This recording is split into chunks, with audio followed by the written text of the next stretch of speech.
Olá pessoal, tudo bem? Nós somos as Primas da Bright Straße e hoje continuamos com a leitura de Montanha Mágica. Sim, estou mostrando aqui essa versão em alemão e eu ando pensando que é um pouco difícil, já é difícil ler em português. Imagina se eu tivesse que ler tudo em alemão. É um livro que demanda, né, Malu? Bah, meu Deus, esse capítulo aí foi pra matar, né? Sim, eu não sei o que é mais difícil, a gente não entender nada do Ulisses ou a gente entender tudo que o Man fala, mas a gente tem que absorver as coisas. Não, e outra coisa, o Man é bem didático, assim, e aí a gente vê como a gente tem coisa pra aprender, né? Porque esse foi um capítulo que eu queria ter. Eu queria um mês pra ler esse capítulo, acho mais até, sabe? Eu queria Uhum, não ter tempo pra ler esse capítulo, sabe? sim. Mas por outro lado, eu tô feliz que eu li, porque é aquela coisa, eu posso fazer. Eu tava pensando, esse é um que quando a gente acabar esse livro, vai ser o primeiro que eu vou reler. Uhum, Reler, vendo tudo, porque é uma matéria que eu gosto muito, assim, sim. sabe? Uhum, Então, assim, depois a gente vai entrar em cada ponto dele, mas tudo que ele vai referindo ali são assuntos que me interessam. uhum, Sempre me interessaram ao longo da vida. sim. Eu vi que você até colocou no comentário, acho que tem muita gente que, lá no nosso grupo do Telegram, né? Tem muita gente que acho que não está acompanhando com a gente o ritmo da leitura, que já leu há muito tempo, ou que já passou e já está na frente, né? Mas como eu tô junto com você, aí eu falei, bom, entendi ali o que a Malu estava falando do capítulo, dessa parte que a gente leu agora, que foi grande, né? Foi bem grande. E teve muita coisa para falar, teve muitos ensinamentos do Man, como sempre, e teve depois também a continuidade na própria história mesmo, porque a gente parece estar intercalando um pouco, né? Momentos de cultura geral, digamos assim, aprenda, né? Sim, E outros com o que realmente acontece. Como não acontece muita coisa, porque o tempo passa lá, na, montanha e parece que o tempo lá é bem diferente do tempo da planície, aquele que a gente vive, né? Que a gente vive a vida louca aqui. Então, eu acho que ele mostra bem essa.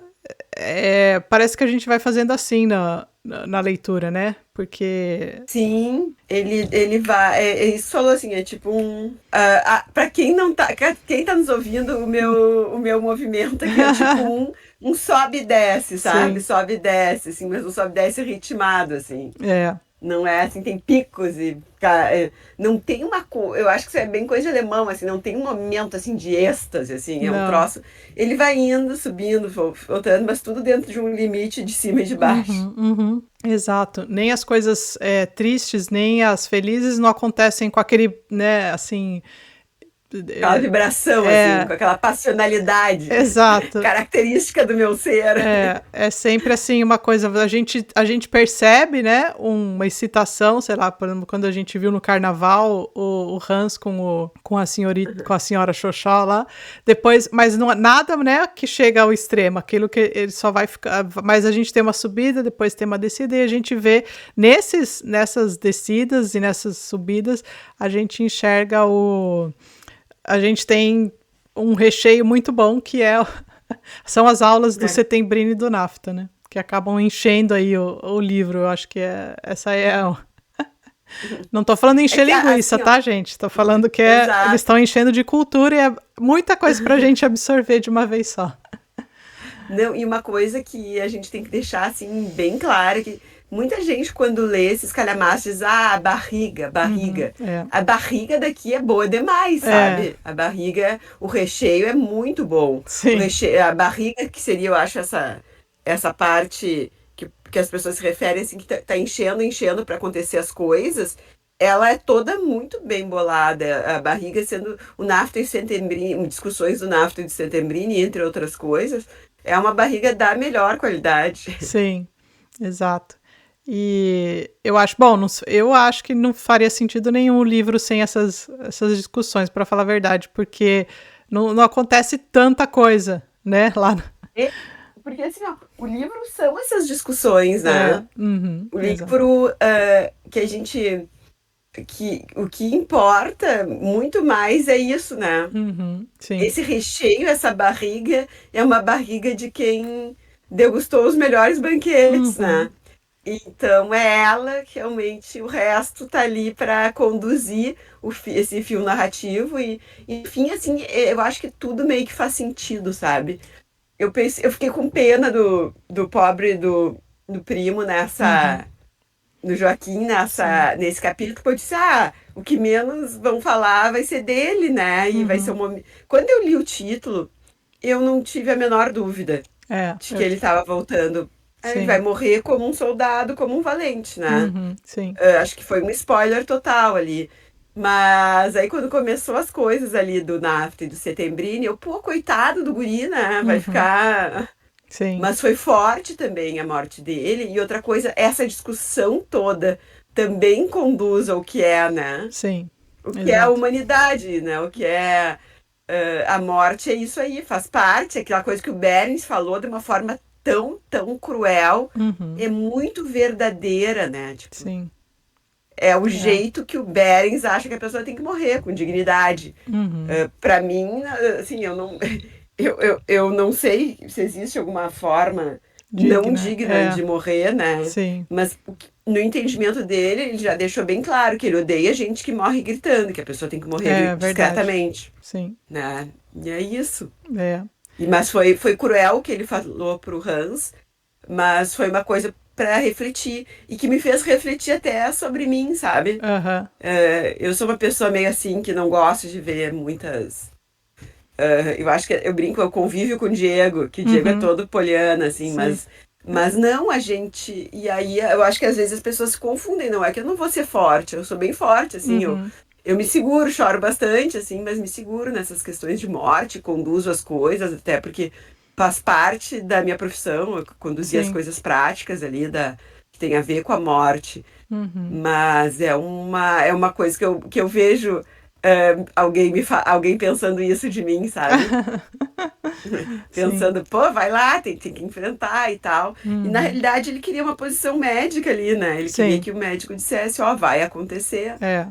Eu acho que ele só queria uma afirmação daquilo que ele já tinha, ele já desconfiava, mas ele não queria assumir que ele não queria que acontecesse. Então, não querendo que acontecesse era uma maneira de chegar e, não sei, é um sentimento meio contraditório, assim, dele mesmo, né, enquanto pessoa ali, para É, falar. e eu acho que isso é extremamente humano, assim. Sim, eu assim, Tu sabe que. Pô, que nem. Tu sabe que vai acontecer, tu sabe que é inevitável, tu sabe que a pessoa tá doente, sim, mas às vezes, tipo, a gente que passou por nossos pais, com coisas assim, eu principalmente que era normal, é uma coisa que, pô, é da vida, ele tava velho, ele tinha uma doença terminal, mas é ruim, é ruim, é ruim, sempre vai uhum, ser ruim. E eu acho que a gente quer muito que o médico, eu quero pelo menos, eu não quero que ele seja tipo um Beren, sabe? sim, Eu também não quero que ele me trate de feito uma coitadinha infeliz, sabe? uhum, Mas assim, olha, é assim, é isso. sim, Eu, eu passo por aí. O Berens foi um cavalo, né? Mas por é, outro lado, ele traz uma reflexão muito importante também. sim, Por isso que eu acho que nesse livro, assim, nada tá por acaso, assim. não, A gente sempre pensa, assim, dos nossos autores. O que ele tá botando aí, essa sementinha? é, E geralmente tem. Principalmente quando tu pega um autor tipo ele, tipo Joyce, que põe também de uma forma menos explícita, né? sim. Mas a gente sabe que não tem ponto sem nó, né? Uhum, é verdade. Fico pensando assim, Malu, depende da pessoa, né, também que está recebendo a informação. O Hans, ele, né, talvez, eu não sei como que ele, o Dr. Berens também sabe com quem ele está falando ou não, né, aí eu fico nessa questão, também depende da pessoa que recebe a informação, e daí acho que é o que a gente está vendo, que é a construção da personalidade do Hans, que dá, assim, ou seja, ele chegou como uma pessoa super imatura lá no tratamento, lá para visitar o primo, e ele está agora numa posição de que ele, assim, ele ficou estremecido com toda a situação, mas ele foi forte. Eu senti nele uma firmeza já desde o outro capítulo né, que ele ficou na neve e tudo. Então eu só sinto o Hans crescendo, assim, como personalidade dele. E eu acho muito também dessa experiência que ele tem com o Nafta e com o Settembrini. Com certeza. E vários aspectos da personalidade dele, né? Sim. Tá crescendo. E talvez o Berens queira também provocar esse crescimento que pro Berens é a maturidade, é ser forte, é ser discreto, nele, né? Talvez ele também queira. Eu acho que tá todo mundo meio que querendo ensinar ele. Mas tem um livro aqui, que essa série de crônicas aqui do Nelson Rodrigues, e tem esse aqui, ó. Quem puder, quem achar num sebo, A Menina Sem Estrela. Na realidade, não é um título dado pelo Nelson Rodrigues, esse aqui é o título de uma das memórias que ele chama aqui, que são crônicas que o Rui Castro pegou e fez os livrinhos esses com as crônicas. Esse ele chamou de memórias, porque todas elas são autobiográficas. E ele conta da filha dele, que a filha nasceu cega. E aí o médico disse para ele, olha, ela não vai ter chance de ver. Ficou aquela dúvida, vai ver, não vai ver, né, a bebezinha. E aí ele diz, eu não quero isso, sabe? O Nelson Rodrigues é o Dr. Berens, assim. E o cara foi meio Dr. Berens, assim. Ele disse, não é isso que eu quero que ele me dê 1%. Eu só preciso de esperança. Né? Eu só preciso de esperança. E às vezes a gente só precisa de esperança, né? E é uma parte imatura da gente, de não querer encarar o troço. Mas às vezes, assim, tu não quer ouvir aquilo, né? Mas tu tem que ouvir aquilo, porque não tem como ser diferente, né? Sim. Exatamente. Claro, o approach do Dr. Berens poderia ter sido... Se fosse hoje em dia, não ia ser assim, né? Não. Só que aquela época era mais raiz as coisas. Mas eu acho que tem um porquê dele ser assim, e eu não sei se é porque eu tenho a impressão que as coisas lá são meio moles, assim, porque você viu que ele fala até dos arranjos lá, de que ele tem que trabalhar e não sei o quê. Várias vezes o Dr. Berens já chegou a falar assim que ele tem que atender porque tem que chegar gente nova, não sei o que lá. O sanatório tem lá uma administração que não cobra barato, né? Por isso, a gente vê. Mas tem muita gente que meio que passa férias lá, né? Só que essa é a impressão que a gente tem. Só que por trás disso também tem muita gente morrendo, tem muita gente que está num estado muito mal, muito ruim e tudo. Então, olha só o contraste que o Mann coloca pra gente. Eu acho que isso aí é até pra gente se sentir, às vezes, meio mal, assim, na leitura de, às vezes, ter essa impressão. Fala assim, a gente vê lá, né, aquela janta, aqueles banquetes, você fala assim, pô, esse pessoal não faz nada lá, fica lá o dia inteiro, né? E aí, esse parece mais um resort do que Só que ele já nos mostrou, em outras partes, e nessa aqui, inclusive, que existe muita coisa que eles levam por baixo do pano ali, né? Tentam passar, assim, discretamente, que é a questão da morte dos pacientes, para não gerar aquele auê. Porque, na verdade, aquele lugar é um lugar meio que disfarçado de resort, mas é um lugar onde as pessoas realmente sofrem, né? E lembra que a gente até falou sobre isso, assim, né? Que teve alguns capítulos ali no início que nos conduziram a uma coisa festiva e tal, e de repente, pá, a morte, né? Então acho que isso ele faz muitas vezes nesse movimento. E esse próprio capítulo aí fala do cassino, né? Porque era uma estação de esqui, era um cassino, era tudo junto aquilo ali, né? E tudo assim de uma forma muito civilizada. E aí que vai contrastar muito com o momento posterior da história ali, né? Então, assim, a gente começou do fim, né? A gente começou com a morte do Joaquim, né? Que foi o final do capítulo, né? Mas o início do capítulo todo é dedicado àquela discussão. Agora, assim, e outra coisa, vai ficando cada vez mais evidente, né? Se antes a gente via sinais nas conversas do Nafta, do Settembrini, sobre posições políticas, etc., agora está muito mais claro as origens de cada pensamento, né? A gente tem ali o nosso Nafta traumatizado com o judaísmo, tendo visto o pai, né, sido Ser morto, queimado, sido morto de uma forma horrorosa em função de um preconceito contra a religião dele. E aí ele é abraçado pelos jesuítas, né? Sim. E aí cria esse pensamento. E do outro lado, o Settembrini, com aquele pensamento humanista de fundo maçônico. Sim. Que a gente não... Eu não tenho tanto conhecimento da maçonaria. E o que eu sabia dos templários e me remeteu muito ao Código da Vinci. Sim. Isso que eu não li o livro, só vi o filme. Agora vou ter que ler o livro. E é incrível, assim, né? A discussão deles é muito forte, muito profunda, muito cheia de detalhezinhos, né? Sim, exato. E eu já não gostava do NAFTA, eu simpatizava mais com o Settembrini. E vou dizer pra vocês, agora mais ainda, né? Sim. Porque o NAFTA faz pouco caso do Dante. Verdade. Aí me tomei de nojo. Sim. E é engraçado, você já tinha falado, acho que, se não me engano, que você desconfiava que o Settembrini era maçom, não foi? Ou não? Sabe por quê? Por causa do negócio italiano, E assim, ó, uma coisa, no início, que eu fiquei assim, ó, antes de ele se mostrar esse humanista e tal, esse cara é fascista, sabe? Sim. E as raízes se confundem, Sim. né? Porque eu acho assim, ó, o que leva um país, uma nação, assim, aconteceu o que aconteceu na Alemanha e um pouco da Itália. A Itália até foi um troço mais light, teve muito... A Itália, os que não eram, ficou mais evidente. Só que, assim, as raízes de pensamento, tanto de um lado quanto do outro, não são ruins, né? As pessoas não fazem as coisas, eu quero matar, eu quero botar um monte de gente na câmara de gás. Sim. Não, as coisas vão se conduzindo até se formar eu adoro, eu sempre cito aquele filme do Ovo da Serpente, né? Sim. Que pega aquele Entre Guerras e mostra muito de o que leva aquele mal, né? Então, assim, gente, não é uma coisa de uma hora para outra. Não. E a gente quer sempre estar adivinhando. Não, agora o Trump ganhou, porque o nazismo tá para vir. Não, a gente não sabe. A gente não sabe. A gente quer, a gente já sofre por antecedência.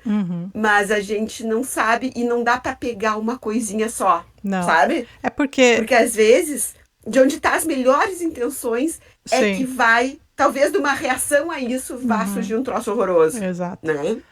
Porque a gente... Todo mundo, a gente tende a dizer, da direita, da esquerda, não, o mal vem em qualquer lado. Sim. E aí, quando se juntar essas vontades...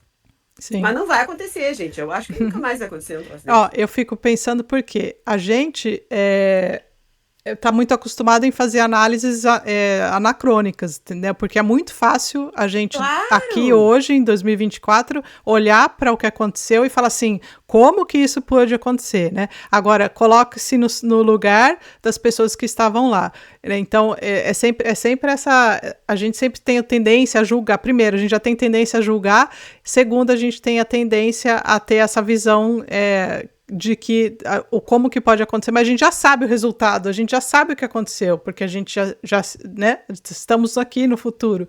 Então, a gente tem um olhar diferente. Agora, se todo mundo tivesse esse olhar já, talvez as coisas fossem mais fáceis, mas não é assim.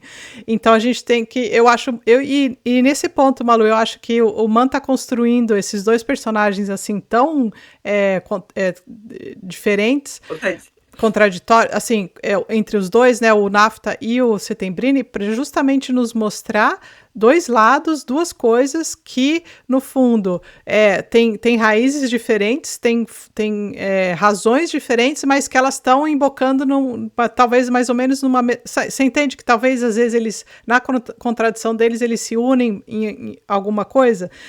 E aí, até porque... Tati, eu acho que é isso aí, sabe? Eu acho que ele quer nos mostrar que, assim, tudo bem, pode ter contradição nas coisas, só que você não... tem um limite para isso, para você...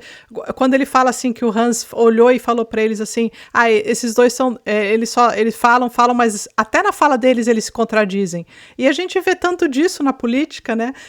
Assim, político com uma ideologia X se contradizer depois de, sei lá, meses ou anos, ou mesmo, sei lá, em dias, né? Porque mudou a... E para ele faz todo sentido, né? Exatamente. discurso deles, aquela loucura faz todo sentido, né? Então, eu acho que assim, eu também penso do mesmo jeito que você, e eu acho que esse capítulo, como vários outros para trás aqui, mereceriam muito tempo de estudo, assim, de sentar e pesquisar, porque eu tenho conhecimento também bem pouco sobre, apesar de ter lido o Código da Vinci, tá? Eu li o livro, e eu recomendo, porque você lê rapidinho. Eu lembro que quando eu li, eu já é mais de, sei lá, trocentos mil anos atrás. Eu lembro que eu passei a noite, assim, para terminar, porque você termina numa sentada, você lê, entendeu? De tão empolgante que faz você querer continuar, entendeu? Agora, eu adoro esses temas assim também. Não conheço quase nada, mas eu adoro. E gostaria de conhecer até Eu mais. acho muito. E eu acho que isso aí, assim, é bem. Voltando àquilo que tu falou, assim, como duas coisas que parecem opostas convergem. Sim. Porque na calada da noite as alianças são feitas e fodem com a gente. Desculpa o termo, com a gente, né? Sim. Brabo. Eu acho que não é os políticos não só atrapalham o crescimento da nação, sabe? Sim. Aquela frase do Miloro, a nação cresce quando os políticos dormem. Só que a gente tem que ter uma coisa a mais. A gente tem que. Por exemplo, eu odeio eles, eu não quero nada a ver com eles. Se eu pudesse, eu não votava. Mas ao mesmo tempo eu tô ligada, Sim, sabe? sim. Eu tô ligada. Eu acho que é isso, assim, tu tem que construir o teu pensamento de uma forma mais sólida, para tu não poder ser levado pelo TikTok, pelo Instagram, pelo negócio, e assim, ficar indo tipo árvore, assim. Árvore não, árvore tem raiz, né? Tu até pode dar umas balançadinhas, né? Mas tu tem. E isso eu acho que faz parte da maturidade, sabe? Eu não tu sei. vê que a coisa. Eu já não sei mais se faz parte da maturidade, porque eu vejo que antigamente a gente, antes da era digital, assim, né, que a gente fala, assim, não vou falar internet, que internet já é até coisa de velho falar, né, mas das mídias, dos smartphones. As mídias sociais. O próprio smartphone, né, que tá o tempo todo com a gente, então distribui de tudo que a gente quer, em qualquer lugar, tá ali, a gente carrega para cima e para baixo. E eu fico pensando assim, construir hoje em dia um pensamento crítico, primeiro, a gente precisa de educação, porque se você não aprende a ter um pensamento crítico, se você não for educado. E educado, digo eu, ir para a escola, aprender a escrever, só que lá, aprender a pensar. É isso que uma escola deveria fazer, né? Todos os governos deveriam primeiro dar. Só que primeiro o governo não quer fazer isso, porque você dá a possibilidade de um povo pensar, você dá poder ao povo, né?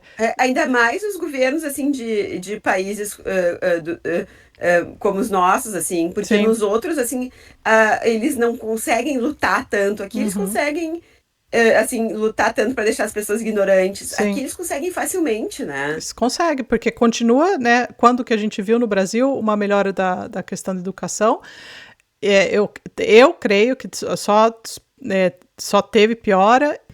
Eu acho que, na verdade, a intenção é essa, como já há muito tempo de você meio que silenciar o povo, entendeu?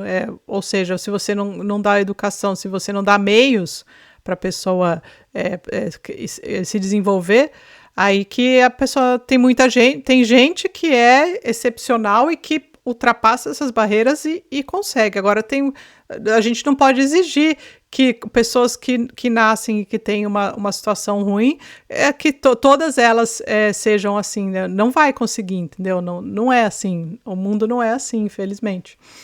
Infelizmente a gente não é a Suíça, né? Não. Que até a morte vem de uma forma civilizada, que é tudo... Sim, Dr. Berens que eu diga. O Dr. Berens, assim, olha, eu tenho intimidade com a morte, olha o que o negócio, eu tenho intimidade, eu sei, agora vai acontecer tal coisa, a gente tem que dar tal coisa para aliviar, é só isso que a gente pode fazer, né? Sabe, cada degrau das doenças que ele trata e... Sim. E assim, ó, só a morte é o fim, né? Aquela ideia, ela pode estar ali, ela não foi enterrada porque o fulano ganhou, porque o fulano perdeu. Tu não pode desistir, tu tem que estar sempre... Sim. Da mesma forma que quando morre alguém, tu faz o luto. É triste, é ruim, mas faz ele parte vai estar você vivo fazer. em ti. Exatamente. Teu pai tá vivo em ti, né? Sim. Tu não sente isso? Eu sinto muitas vezes eu falando assim, porra, tá aí o pai falando, sabe? Sim. Até porque eu penso, porque meu pai leu esse livro, acho que sei lá, não faz tanto tempo. Ele deve ter lido, não sei se foi na pandemia ou um pouco depois. E eu fico lembrando dele comentando que ele falou, putz, ele tava no calor do cão e ele lendo o negócio, sei lá, acho que talvez foi aquele capítulo da neve, sabe? Que tava Sim. tudo gelado e tal. E aí bom, a gente é cheio de lembranças, cheio de vivências, né? Então isso aí tá sempre rodando na nossa cabeça. E eu acho que isso é bonito da leitura, porque independente de ter lido ou não o livro, a gente traz as coisas com a gente, e o que o leitor... o papel, acho que, do leitor no livro, não é só o que o livro quer dizer pra gente, mas o que a gente vai fazer com a gente do que a gente leu, né? Então, a grandeza da obra não está no que ela traz só de escrito, claro, né? Tem toda a genialidade do autor, mas está naquilo que vibra dentro de cada leitor. E a beleza de um clássico é essa, porque vai continuar vibrando por muitos e muitos anos, né? Independente da época. E eu acho que a nossa época, assim, que eles estão falando, a polarização, que o candidato ganha por poucos pontos, né? Sim, sim. De outro, a gente tem que ver. Tá, olha só, pode ganhar A ou B. A gente já viu que às vezes ganhar o cara que tu gosta, às vezes vai ganhar o cara que tu não gosta. Mas as tuas ideias têm que estar bem claras. Sim. Porque nenhum deles é tão bom nem tão ruim quanto a gente pensa, como diz a minha avó. Então a gente tem que estar firme nas nossas ideias. Para não aceitar o inaceitável. Né? Sim. E saber que tem gente, pelo menos ali, metade das pessoas pensa como tu. E aquelas pessoas que estão ali entre uma coisa e uma coisa, a gente tem que botar nelas a ideia. Sim. Porque não importa quem tá lá. O que importa é que a ideia principal, as ideias que estão na gente não morram. Sabe? Isso não pode, isso é o limite, isso não vai acontecer. A gente não pode se abater, sabe? Porque a maioria é muito pouquinho hoje em dia. Sim. A diferença da maioria é muito pouquinho. Né? Sim. O sócio minoritário, o cara tem 49, outro 49, quem vai mandar o que tem um 2%. Exatamente. Então isso aí a gente tem que refletir. Mas fora essas reflexões, essas baitas reflexões de extra-livro, antes da gente terminar aqui, guria, a gente tá sem a Nani, a gente não falou nada do livro. Eu acho que aqui, ó, a gente merece conversar sobre isso mais, sobre esse capítulo mais, prestar atenção ali quando ele fala, ele menospreza o Virgílio, né? Sim. Começa a discussão ali, quando eles falam da Xoxô. Sim. Que aí ele mexe com ele, vai vir a tua Beatriz aí, não sei o quê, e tu vai largar o teu Virgílio. Eles consideram o Virgílio do Hans, porque é ele que conduz ele pelos caminhos, etc e tal. Eu amei, né? Porque eu adoro esse universo. Mas aí o outro desdenha do Virgílio e ele acha o Virgílio maior que o Homero. Então tem toda uma discussão muito bonita. Tem. E aí a gente tem que ler essas coisas, a gente tem que ler o Homero, a gente tem que ler o Virgílio, a gente tem que ler o Dante. Tem. A gente tem que saber transitar nesses universos. Porque é aí que eu acho que está a grande sabedoria da humanidade. Assim. Sim. E aí é que são esses que nos provocam, fazem os neurônios funcionarem, sabe? Exato. Isso é muito mais político do que o que a gente está batendo boca e gastando energia. Com certeza. Eu acho que todo o tempo que a gente discute recebendo né, ou passando informações aí, e a gente se concentrasse em ler os clássicos, as coisas que a gente... Bom, o mundo seria um mundo melhor, mas enfim. E eu acho que quanto mais a gente lê os clássicos e claro, não deixar de ler os modernos e tal, a gente estabelece essa conversa entre o que acontece e o que a gente consegue ter mais clareza como os ciclos vão. A ficção é muito mais verdadeira do que os livros de história. Sim. Porque ela retrata esses dias. Exatamente. Justamente ela retrata isso, ela retrata o pensamento humano. Né? Sim. E é fantástico que os dois conseguem discutir sendo completamente diferentes. Isso a Sim, gente tem que aprender com o é, Setembrino e com o NAFTA. Tomara sim. que continue assim até o final, né? Que eles continuem discutindo, né, civilizadamente, como ele vem até então. E é interessante que a gente vê os lados, né, quando tá conversando um sozinho com o Hans ou né, o outro, eles aí ficam ao invés de ter aquele debate, aquele embate ali um com o outro, que eu acho que é mais difícil de acompanhar. Por exemplo, eu gostei de ver agora o Nafta falando do Settembrini. Né? Então ele vai Aham, falando, eles falando. querem doutrinar os jovens. Exatamente. E a gente tem. É um pouco mais fácil de acompanhar porque não tem aquele embate direto entre os dois, né? Eu achei assim fenomenal. Ele contar toda a questão lá né, de contar que o Settembrini é maçom, né? Faz parte de uma maçonaria e tal, e dar umas dicas e outras ali falando, né, do que rola, né, nesse mundo, né? E o Hans, muito curioso também para saber mais.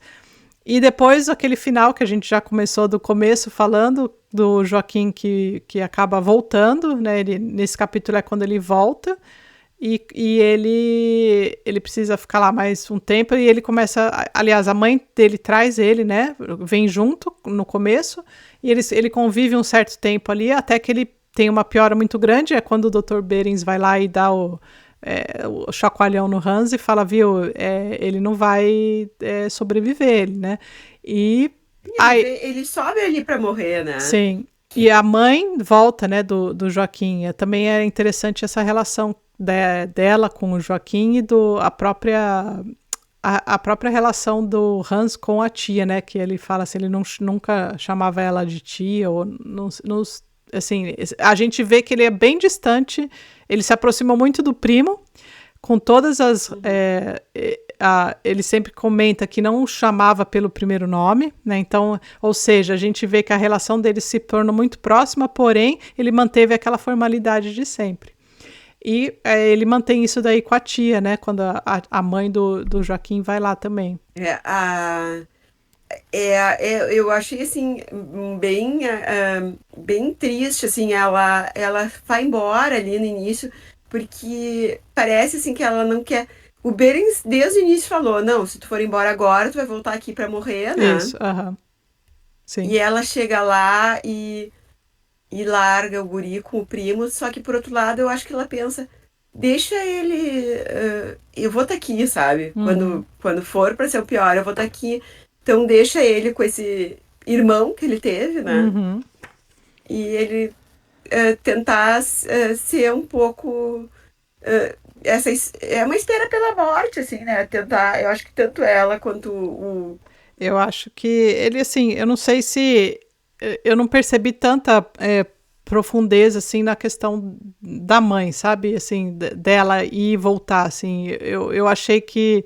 Eu não sei se também era eu estava prestando mais atenção no Hans do que na próprio papel dela, sabe? Mas assim, o que eu mais percebi do capítulo foi dessa parte da morte dele foi o que o Hans passa, entendeu? Aquele sentimento de que ele não quer que isso aconteça, mas ele tem que enfrentar isso daí. É como se no capítulo lá, o outro que ele ficou preso na neve, se ele passa por. Parece mais um choque que ele tem, entendeu? Da vida ali. Então parece que ele tá tendo vários chacoalhões aí da vida. E eu me atentei muito mais, assim, não, claro. né, mas assim, eu não sei se o próprio Man quis entrelaçar um pouco mais a relação com o Hans mesmo. Não, eu acho que com certeza o livro é o crescimento do Hans, assim, Sim. né? Esse guri chegando assim. A neve me chamou muita atenção uma coisa, né? Porque pode ter sido no meio de um delírio e tal, mas a gente viu que por mais que o Nafta e o Settembrini querem pegar esse jovem e conquistar, assim, para sua causa, Uhum. ele, eles, como é que a gente diz que eu acho que é uma coisa que acontece muito, assim, as pessoas não notam que o jovem, ele é um ser pensante, Uhum. ele é muito menos manipulável Sim. do que eles acreditam que ele seja, Aham. né? Sim. ele já sacou que é isso que eles querem e tal. Ele gosta de aprender com os caras, É. mas ele deixou, pelo menos quando ele teve aquele delírio, né? Sim. Isso aí ficou bem claro. Aham. E aqui teve essa questão, eu acho, do Berens doutrinando ele de Uhum. força, disso, daquilo, Sim. que isso aí é assim mesmo, da pior maneira possível, do Uhum. jeito Berens de ser. Mas eu prestei atenção nesse jeito, porque sério, assim, quando eu li esse título, eu disse, tá, ele vai morrer, ele veio morrer Uhum. agora, né? Sim. Vai Sim. falar, um soldado agora vai. Sério, já veio na minha cabeça, vai voltar o guri pra morrer ali. Sim. E aí chega a mãe junto, e aí eu fiquei prestando atenção na mãe. Uhum. E eu fiquei pensando uma coisa também me veio assim, tipo, se a mãe italiana se agarra no guri e fica chorando o mês Sim. inteiro, até É. 6 meses junto dele. Né? Sim. E a mãe alemã é bem prática, não, eu vou É. voltar e vou vir. Né? Tipo, o que é o certo? Sim. Né? É. A gente não sabe, a gente não sabe se quem fez o certo foi essa mãe, quem fez o certo seria Ó, um outro tipo de mãe, um lugar né? que a gente pode julgar é sendo leitor, tá bom? Aqui é liberado. A gente pode julgar o que cada um tem o seu. Esse é um lugar que a gente pode fazer julgamentos, Malu. A gente pode olhar para os personagens e falar que, né, pensar e coisa. Eu acho que esse é um lugar mais. Guria é mais confortável. Sim, sim, Mas eu tenho, mesmo na ficção, eu não consigo julgar as mães, sabe? sim. Acho foda julgar as mães, sabe? É.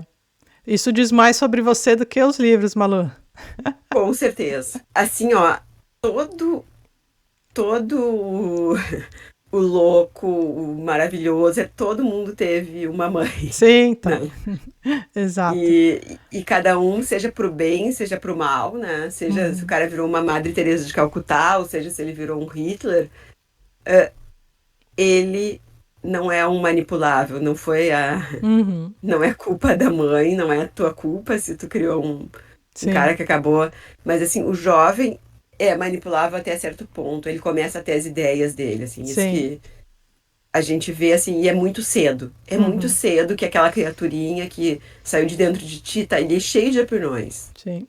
cheio de coisas e eles não compram. Acho que isso aí também, a gente acha que eles compram qualquer coisa, não. Uhum. Sim. Acho que eles ficam espertos muito mais rápido que a gente. É. Até porque os neurônios ali Ah, estão são muito mais rápidos que o nosso agora. muito, ainda não estão Sim. estragados. Não. Por mais tecnologia, papapã, os nossos ainda a gente tem que ler para também manter os neurônios no lugar. E Isso. insistir que eles leiam para eles também conservarem esses neurônios deles que estão na efervescência e no Uhum. início de uma vida, né? Sim. Então, pessoal, uma dica das primas: continuem lendo e, de preferência, aqui com a gente. E a gente promete que no próximo capítulo a gente vai falar sobre o capítulo. Isso. Não, a gente até que falou, né? O que, assim, a gente só não detalhou, mas assim, o que aconteceu realmente a gente comentou, né? Mas enfim, comentem aqui, não esqueçam de dar o like, de se inscrever no canal, de recomendar, ativar o sininho e recomendar o vídeo para quem vocês conhecem. Nós nos vemos na próxima semana. Tchau! Até a próxima semana.